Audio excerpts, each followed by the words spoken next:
Greetings, YouTube, and welcome to episode 333 of the 4,000 question challenge, which is a great number, 333. It's 9. It's 3 cubed. I like that. What should be the percentage of federal spending for, or 3 squared, sorry, federal spending for social programs such as health, education, and welfare should be the percentage?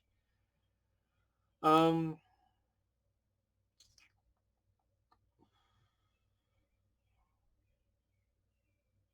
3/4?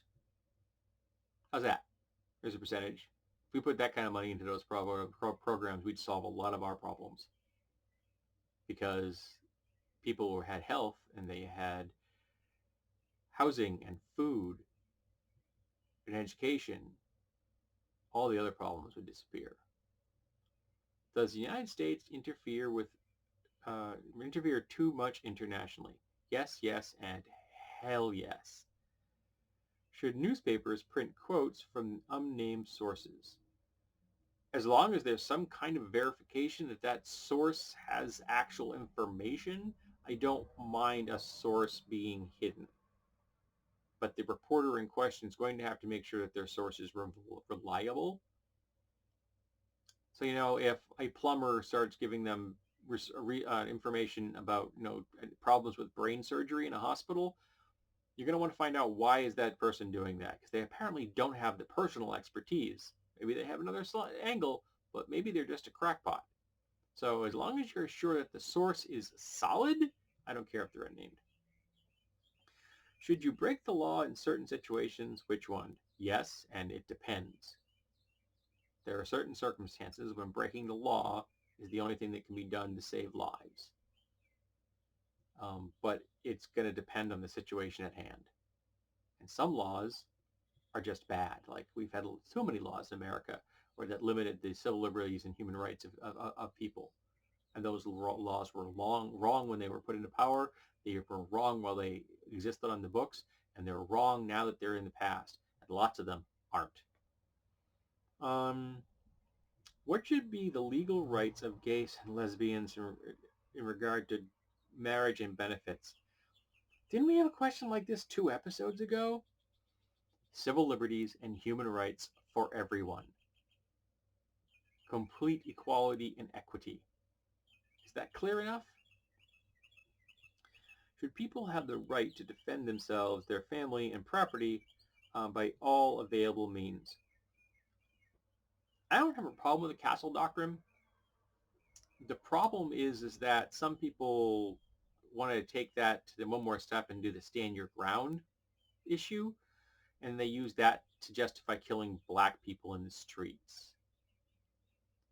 But I don't have a problem with the castle doctrine. I know there are in countries that you can't do that. If somebody breaks into your home, you basically can't stop them because you would be considered committing a crime. And I don't think that's absurd. You break into my home, I'm going to kill you. It's a very sharp learning curve, but maybe it'll get a point across to the next person that might contemplate breaking into a home. What is outlawed that you wish was not? The first thing I can think of is marijuana, but also the civil liberties and human rights of trans people. There are many places where they don't have any, and that's wrong. What should the penalty be for breaking environmental laws? Really severe. Percentages of a business's gross worth, and a percentage of their gross worth. I want to hurt them. I want to hurt them so bad that they'll never do it again. And if it means crippling them, driving them into bankruptcy, oh well. Such a pity. Should the president intervene in labor disputes? No. And lastly, for episode 333, is enough done to prevent terrorism in the United States? No, because we don't go after white nationalists in America.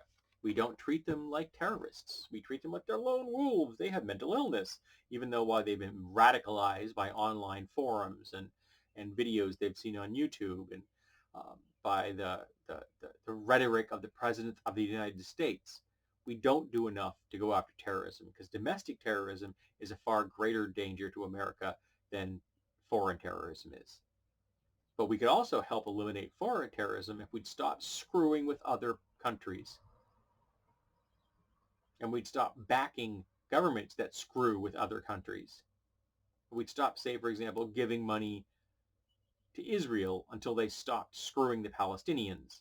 Yeah, I fully endorse stop funding Israel completely until they stop being a fascist state when it comes to the Palestinian people.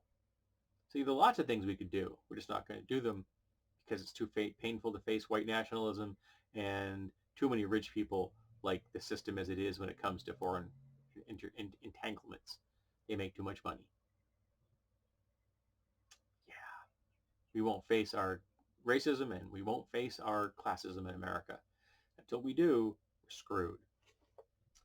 Thank you for being here for episode 333 of the 4,000 Question Challenge. And it just occurred to me, I really hope that the last question of this book